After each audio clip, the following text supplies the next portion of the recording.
يا ربي صل على المختار طه البشير واغفر لنا كل زله وامحنا في النظير يا ربي صل على المختار.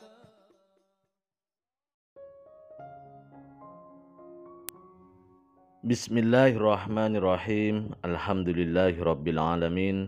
Allahumma shalli wa sallim ala sayyidina Muhammadin miftahi babi rahmatillah adada ma fi ilmillah. Salatan wa salaman daimaini bidawami mulkillah wa ala alihi wa sahbihi.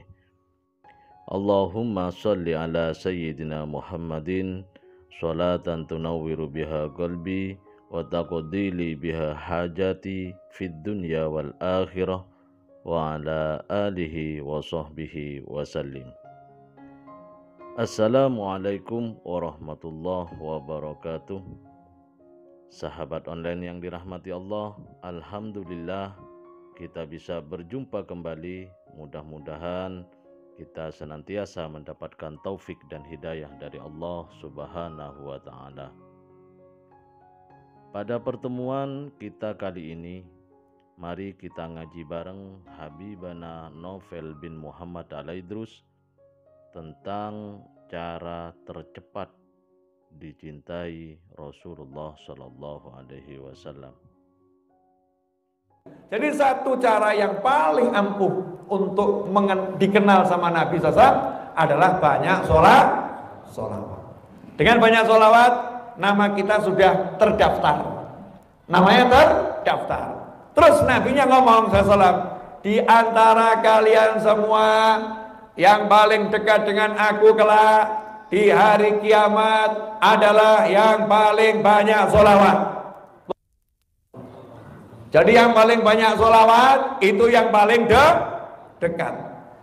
Berarti kalau kita pengen dekat dengan Nabi SAW, satu-satunya cara yang paling ampuh adalah banyak sholawat.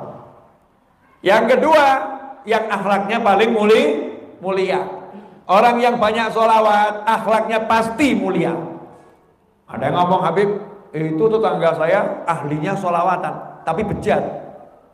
Ya kamu kan lihatnya sekarang. Hidup ini kan gak diukur dari sekarang. Hidup ini diukur nanti akhirnya. Akhirnya bagaimana? Sekarang ini banyak orang-orang jahat tapi hidupnya nikmat. Kita melihatnya nikmat. Tapi akhirnya nanti bagaimana? Ukurannya bukan sekarang yang kita lihat, tapi nanti akhirnya seperti apa? Nah, orang yang rajin sholawat, maka gak mungkin sabda Nabi SAW, yang banyak dia paling dekat dengan aku. Yang paling dekat dengan aku itu yang paling akhlaknya mulia. Berarti kalau banyak sholawat akan dekat dengan Nabi dan akhlaknya akan jadi mulia. Sederhana. Ini yang pertama, banyak sholawat. Yang kedua, ini cenderung lebih mudah. Itu tadi mudah juga loh ya. Emang sholawat susah? Enggak toh? Bu, saya mau nanya sama ibu-ibu boleh? Ya pemirsa, untuk bisa sholawat butuh modal duit enggak? Enggak. Kira-kira kalau kita sholawat harus utang sama orang enggak? Enggak. Misalnya enggak punya mulut sekalipun, bisa enggak sholawat? Bisa. Sholawat itu kan nomor penting hatinya dulu yang bersolawat. Kemudian sampai muncul di lisan, jadi gerak di zikir, bersolawat pada Nabi Muhammad SAW. Sholawat gak butuh modal, kapanpun, dimanapun bisa sholawat pada Nabi Muhammad SAW. Tapi masalahnya gak semua orang bisa sholawat, aneh. Loh, sholawat mudah, murah, gratis.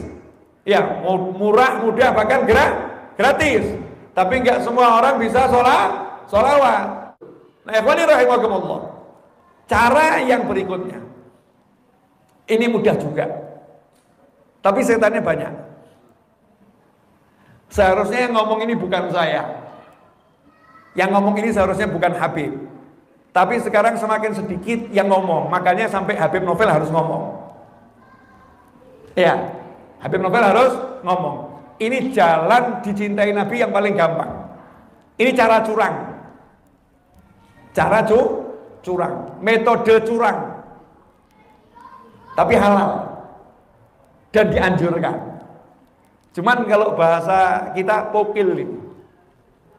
Ya pokil itu apa? Tanya sama orang Solo. Susah menjelaskannya dengan bahasa Sunda. Karena saya nggak bisa bahasa Sunda. Nah, ikhwani rahimakumullah. Kalau ini contoh ya, kalau Nabi Muhammad SAW melihat ada cucunya di Bandung, kemudian melihat cucunya tadi punya tetangga, tetangganya tadi suka membantu cucunya, kira-kira laporannya sampai tidak kepada Nabi SAW? Mohon maaf ya, jangankan kok Nabi, kalau seorang presiden kok ada orang yang baik sama anaknya, ya pasti presidennya senang. Betul ya? Wajar atau enggak wajar? Wajar. Seorang bupati kok lihat ada orang yang baik sama cucunya, kira-kira senang atau enggak senang? Senang. Wajar atau enggak wajar? Wajar. Jangankan kok bupati, kamu tuh loh sebagai bapak, ada orang kok menyenangkan, suka ngasih hadiah sama anakmu, kamu senang enggak sama orang tadi? Ya, senang. Wajar. Seorang ayah, seorang kakek, seorang mbah buyut, lihat ada orang yang berbuat baik sama keluarganya, pasti senang. Wajar. Berarti cara untuk membuat Nabi senang salah satunya adalah dengan berbuat baik pada keluarga Nabi Muhammad sallallahu alaihi wasallam. Dan cara ini dimengerti sahabat. Makanya sahabat Nabi berlomba-lomba berbuat baik kepada keluarga Nabi Muhammad SAW. Kalau Anda pecinta Ustaz Abdul Somad, cek itu ceramah beliau yang mengatakan, Sayyidina Abu Bakar As-Siddiq radhiyallahu anhu itu mengatakan, menyambung hubungan dengan keluarga Nabi lebih aku sukai daripada menyambung hubungan dengan keluargaku sendiri. Maksudnya menyambung hubungan dengan keluarga Nabi itu berarti menyambung hubungan dengan Nabi Muhammad SAW. Walaupun kita menyambung hubungan dengan keluarga kita, tapi dengan keluarga Nabi harus lebih diutamakan, karena artinya menyambung hubungan dengan Nabi Muhammad SAW. Begitu akidahnya para sahabat. Dan ini diturunkan turun-temurun sampai ke Indonesia. Makanya di Indonesia dari kecil para kiai, para ajengan, para habaib itu ngajarkan keluarganya untuk mencintai anak cucu Nabi Muhammad SAW. Itu anak cucu Nabi. Itu anak cucu Nabi. Yang sebetulnya dicari bukan dicintai anak cucu Nabi, tapi dicintai oleh kakeknya, dicintai oleh Nabi Muhammad SAW. Jadi untungnya luar biasa. Dalam sebuah riwayat disebutkan, Anda percaya boleh, gak percaya juga boleh. Ada seorang ulama namanya Abdullah ibnul Mubarak radhiyallahu anhu. Sayyidina Abdullah ibnul Mubarak berangkat haji sunnah. Haji wajibnya sudah, haji sunnah. Para ulama dulu itu ada yang satu seumur hidup haji 1000 kali. Ya tidak masuk akal ya. Kok bisa ya haji 1000 kali? Apa 1000 tahun begitu? Ya para ulama ada yang punya karomah. Karena dia bisa seperti manusia-manusia yang lintas waktu. Berkah nilai hajinya seperti haji 1000 kali. Nah, kita sementara haji berkali-kali tak punya nilai. Ada yang seumur hidupnya itu umroh, ya sampai sekian ribu kali umrohnya. Nyata kalau ini bukan karena barokah seperti yang saya sebut tadi, tapi betul-betul nyata. Umrohnya 600 kali, umrohnya 700 kali. Kenapa? Tinggalnya di Mekah. Tiap hari umroh. Lah kamu di Mekah 10 hari umroh sekali udah KO. Wah, udah, enggak kuat. Enggak nambah umroh, enggak kuat. Ulama tinggal di Mekah, umrohnya ribuan kali. Tiap hari umroh. Semangatnya luar biasa. Sayyidina Abdullah ibn Mubarak berangkat haji sunnah. Entah haji sunnah yang ke-5, ke-10 atau ke-20, wallahu a'lam.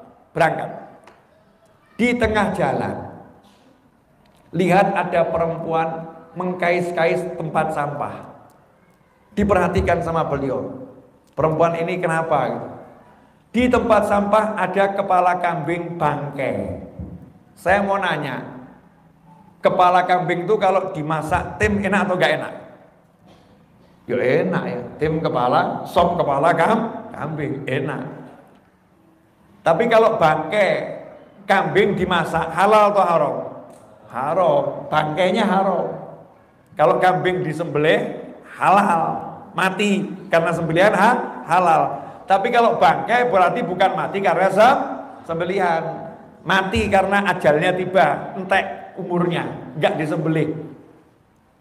Makanya kalau orang berburu itu, berburu burung, burungnya jatuh sebelum mati disembelih. Karena kalau matinya itu karena hasil tembakan, maka itu enggak halal. Kenapa? Karena ini bukan sembelihan. Panjang tuh difikir nanti. Ya, difikir panjang. Singkatnya bangkai ini. Diambil bangkai tadi mau dibawa pulang. Maka Sayyidina Abdullah bin Mubarak seorang ulama amar ma'ruf nahi mungkar, mengingatkan dengan lemah lembut, menghampiri ibu tadi dan berkata, "Wahai ibu, jangan ambil bangkai kepala kambing ini." "Buat apa kamu ambil bangkai kepala kambing?" Jawabannya, "Anak saya dan saya 3 hari belum makan. Saya udah kerja cari duit tapi nggak dapat. Saya minta sumbangan juga nggak ada yang nyumbang. Kalau hari ini saya nggak makan, anak-anak saya mati. Kami dosa. Makanya kami akan makan bangkai kambing ini." Abdullah bin Mubarak paham itu haram, tapi jadi boleh buat ibu tadi. Kata ibu tadi, haram buat kamu, kalau buat aku halal. Maka Abdullah bin Mubarak jawab, "Enggak bu, buat ibu haram, buat saya juga haram." "Lah kok bisa?" "Ini uang saya semua ambil buat ibu, kepala kambing bangkai tadi buang ke sampah lagi." "Oh siap, terima kasih banyak." Abdullah bin Mubarak gak jadi berangkat haji. Kenapa? Ongkos hajinya disedekahkan. Karena lihat ada muslimah yang mau makan bangkai, nanti jadi dosa dia. Maka dia serahkan uangnya untuk ibu tadi. Hasilnya beliau tinggal di kota itu gak pulang ke rumahnya.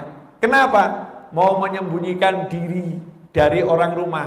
Jangan sampai nanti dikira beliau itu menyedekahkan duitnya, ya, sehingga demi seorang wanita yang kelaparan menyedekahkan hartanya. Ini kan amal yang luar biasa, takut riya. Maka beliau sembunyi, pura-pura berangkat haji. Setelah sekian bulan, zaman dulu kan begitu lama ya, jamaah haji pulang, maka Sayyidina Abdullah bin Mubarak pun pulang ke rumahnya. Nah, sampai di rumahnya biasa itu masyarakat datang minta doa. Nah, di antara yang datang itu teman-temannya yang berangkat haji bareng beliau. Itu semuanya ngajak masyarakat, "Mari ke tempatnya Abdullah bin Mubarak. Ke sana dulu kita." Didatengin, terus semuanya ngomong, "Wahai Abdullah, jazakumullah khairan. Terima kasih banyak. Selama haji kamu telah betul melayani kami. Kamu membimbing kami, ngimami kami, doakan kami, ngajarin kami." Sayyidina Abdullah bin Mubarak pun yang domblong.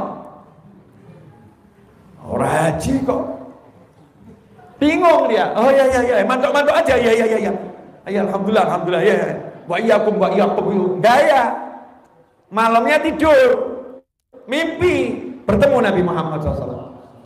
Ya, tidur, mimpi bertemu Nabi Muhammad SAW. Nah, saat itulah Rasul berkata bil makna, kurang lebih. Karena kalau ucapan Rasul harus persis ya. Tapi ini cuma maknanya saja. Maknanya bagaimana? Mimpi Nabi itu kan benar. Karena Nabi yang berkata SAW, "Siapa melihat aku di alam mimpi, maka dia telah benar-benar melihat aku." Karena setan gak bisa menjelma menyerupai aku. Dari situ ulama mengatakan, sebagaimana setan gak bisa menjelma menyerupai Nabi, maka setan juga tidak bisa menjelma menyerupai pewaris Nabi. Gak bisa. Setan kok menjelma mirip Sunan Kalijogo, nggak bisa. Masalahnya kita nggak pernah ketemu Sunan Kalijogo. Jadi kadang-kadang setannya ngaku Sunan Kalijogo, padahal itu palsu. Karena kita nggak pernah ketemu, nggak ada fotonya. Tapi kalau Nabi Muhammad SAW, ya ciri-ciri fisiknya ada, semuanya ada dan dilindungi oleh Allah Subhanahu wa Ta'ala. Tapi insya Allah setan nggak berani juga ngaku Sunan Kalijogo. Ya, nggak berani ngaku Sunan Kalijogo. Karena apa? Kebesaran para wali, dilindungi oleh Allah Subhanahu wa taala. Ikhwani rahimakumullah. Rasul mengatakan, "Wahai Abdullah, kamu bingung ya bil makna?" "Iya ya Rasulullah." "Jangan bingung. Kamu kemarin kan menyedekahkan semua uangmu yang untuk haji sunnah kepada seorang wanita." "Betul." "Nah, ketahuilah, wanita itu salah satu cucuku. Wanita itu salah satu cucuku. Karena engkau berbuat baik kepada muslimah dan muslimah itu keluargaku, maka Allah membalasmu setiap tahun. Allah memerintahkan malaikat untuk haji dan malaikatnya menjelma persis dengan wujudmu, wajahmu, suaramu, dirimu sampai hari kiamat, pahalanya buat kamu. Jadi yang mimpin semua teman-temanmu itu bukan kamu tapi malah malaikat." Juga bangun semakin cinta pada keluarga Nabi Muhammad SAW. Nah, makanya kita kalau ada keluarga Nabi jadi tetangga kita, yang senang alhamdulillah. Lah Indonesia ini alhamdulillah anak cucu Nabi terlampau banyak. Di negara lain cari anak cucu Nabi susah. Saya ke Jepang cari Habib di Jepang susah. Dan ketemu. Ke Hong Kong susah. Ya, ke Cina susah. Di Amerika ada tapi ya susah. Di Indonesia Masya Allah, setiap kecamatan insya Allah ada. Setiap kecamatan insya Allah ada anak cucu Nabi Muhammad SAW. Sementara anak cucu Nabi itu kalau ada, lah kira-kira Nabinya lihat nggak? Lihat. Di Bandung ada berapa cucu saya? Masa Rasulullah nggak nyari cucunya? Ya nggak mungkin. Ya, di Kalimantan ada berapa? Di Solo ada berapa? Di Jogja ada berapa? Di Jakarta ada berapa? Itu didoakan terus oleh Nabi Muhammad SAW. Sehingga yang mendekati anak cucu Nabi dengan cinta, dengan sayang, otomatis dapat sayangnya Allah Subhanahu wa ta'ala. Ikhwani rahimakumullah. Ada yang ngomong, "Habib, tapi kalau anak cucu Nabinya akhlaknya nggak benar terus gimana?" Jawabannya, mau akhlaknya benar, akhlaknya nggak benar. Sebagai muslim tuh kita diperintahkan punya akhlak yang benar kepada siapapun. Betul? Ada muslim kok akhlaknya nggak benar. Tugas kita apa? Akhlak kita yang benar. Jangan kita mengomentari akhlaknya orang lain. Jangan mengomentari akhlaknya orang lain, tapi akhlak kita yang benar. Lah kalau muslim biasa saja, kita suruh nunjukkan akhlak yang benar, apalagi muslim ini anak cucu Nabi Muhammad SAW. Kalau kita berbuat yang baik pada siapapun, yang untung bukan yang kita baikin, jangan salah. Yang untung bukan yang kita baikin, yang ngomong bukan saya. Siapa yang ngomong? Allah Ta'ala. In ahsantum li anfusikum. Kalau kamu berbuat baik, sebetulnya kamu itu lagi berbuat baik kepada dirimu sendiri. Kalau saya senyum sama kalian, jangan dikira saya baik. Tapi saya senyum ini gak ikhlas. Gak ikhlas bagaimana? Saya senyum karena saya berharap dapat senyum dari Allah Ta'ala. Saya mau senyum sama dia. Allah suka kalau saya senyum. Berarti yang untung siapa? Ya saya. Orangnya nyebelin, orangnya jengkelin, orangnya luar biasa. Aku senyum bukan karena kamu, tapi aku senyum sama kamu biar Allah senyum sama aku. Kan begitu. Berarti yang untung siapa? Aku lagi. Perkara akhlaknya dia seperti apapun aku nggak ngurus. Urusanku, aku disuruh berbuat baik kepada orang lain. Apalagi itu anak cucu Nabi Muhammad SAW. Apalagi itu cucunya ulama. Cucunya ulama. Saya mau ambil contoh dalam Al-Quran. Terakhir. Nah, saya ambil satu dalil. Dalilnya banyak. Tapi yang satu ini saja deh, yang insya Allah membuka mata hati saya dan antum semua. Amin. Kisah ini disunahkan untuk dibaca sepekan sekali. Sunnah. Bahkan kalau membacanya kita dapat pahala yang melebihi 1 Jumat. Kisah ini ada di surat Al-Kahfi. Setiap malam Jumat sampai Jumat kita disunahkan baca surat Al-Kahfi. Karena dalam surat Al-Kahfi itu ada kisah-kisah yang luar biasa. Di antaranya perjalanan Nabi Musa dan Nabi Khidir alaihi wassalam yang begitu banyak ilmu di dalamnya. Salah satunya adalah ketika Nabi Musa dan Nabi Khidir alaihi wassalam kelaparan tingkat tinggi. Kalau nggak makan bisa kehilangan nyawa. Sementara dua nabi tersebut tidak bawa bekal dan tidak punya uang. Jadi mau tidak mau harus minta. Harus minta secukupnya hanya untuk sambungnya nyawa. Maka sang Nabi ketuk pintu rumah yang satu dan rumah yang lain di suatu kampung. Tapi ternyata kampung itu perkampungan al-pelitu wal bakhilu. Alhamdulillah di Indonesia nggak ada. Di Indonesia nggak ada perkampungan orang pelit, nggak ada kan? Nah, ternyata di surat Al-Kahfi diceritakan ada perkampungan orang pelit. Satu kampung pelit semua. Nggak ada yang mau kasih makan dua nabi. Jadi kalau takmir masjid cari sumbangan nggak dapat wajar. Lawang dua nabi aja ngetuk pintu nggak dikasih. Ya tapi jangan patah semangat untuk kebaikan. Subhanallah. Ada rumah yang mau roboh, temboknya mau roboh. Nabi Khidir yang kelaparan, Nabi Musa yang kelaparan, justru ngomong ke Nabi Musa, yuk tak ajak kerja bakti, bangun rumah ini biar gak roboh. Nabi Musa ya protes, Musa kampung pelit kok, kita lapar, ngapain bangun ini? Terus dijelaskan sama Nabi Khidir, rumah ini milik dua anak yatim. Rumah ini milik dua anak yatim. Wa kana abuhuma sholihah. Bukan masalah anak yatimnya, tapi masalahnya anak yatim ini bukan sembarang anak yatim. Kana abuhuma, kana bukan abuhuma ya. Abuhuma sholihah, bukan. Kana abuhuma sholihah. Artinya dua anak yatim ini dulu punya ayah yang soleh. Bukan ayahnya yang sekarang, ayahnya yang dulu, ayah yang soleh. Disitulah ditafsirkan yang dimaksud ayah yang dulu bukan ayahnya kandung, bukan kakeknya, tetapi kakeknya. Artinya kakek urutan yang ketujuh. Kakeknya urutan yang ketujuh ini soleh. Makanya dua nabi diutus untuk bangun rumah. Nabi bangun rumah. Pertanyaan saya, tugas utama Nabi itu bangun rumah apa ngajar? Bangun rumah apa dakwah? Lah ini nabinya kelaparan sama Allah suruh bangun rumah. Kenapa? Karena ini rumahnya orang soleh. Yang punya ini dulu kakeknya orang soleh. Tentu bangun rumahnya. Masya Allah. Lah kalau bangun rumahnya cucunya orang soleh zaman Nabi Musa, yang artinya hidupnya tidak sezaman dengan Nabi Musa. Berarti kan zaman nabi-nabi yang terdahulu kemuliaannya sampai diabadikan dalam Al-Quran.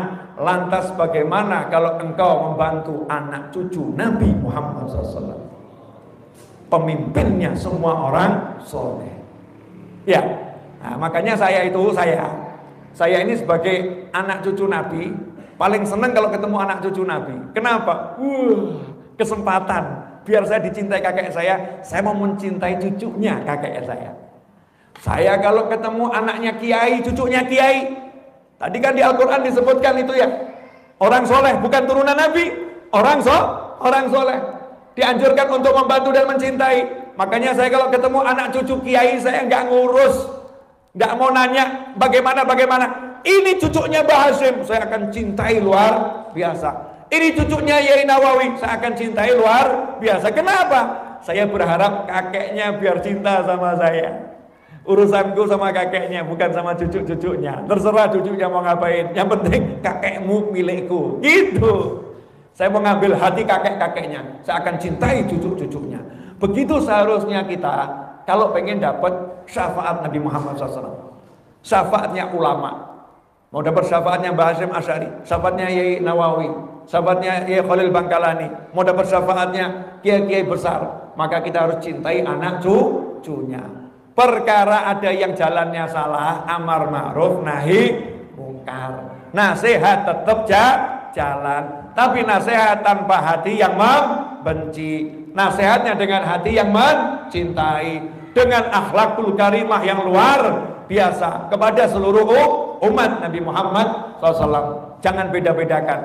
Orang lain saja kita harus nasihatin dengan lembut, apalagi cucu para ulama. Harus minimal sama-sama lembut. Hakadha wal afu minkum. Insyaallah berkah dan manfaat. Insyaallah akan jadi amal untuk Alhamdulillah kita telah menyimak penjelasan dari beliau. Semoga ilmu yang telah kita peroleh ini dari Habibana Novel bin Muhammad Al-Idrus menjadi ilmu yang bermanfaat bagi kita, keluarga, dan anak cucu kita. Dalam kitabnya Al-Fusulul Ilmiyah wal Usulul Hikamiyah, Sayyid Abdullah bin Alawi Al-Haddad menjelaskan bahwa Ahlul Bait Rasulullah Shallallahu Alaihi Wasallam memiliki kemuliaan tersendiri, dan Rasulullah Shallallahu Alaihi Wasallam telah menunjukkan perhatiannya yang besar kepada mereka. Beliau berulang-ulang berwasiat dan menghimbau agar umatnya mencintai dan menyayangi mereka.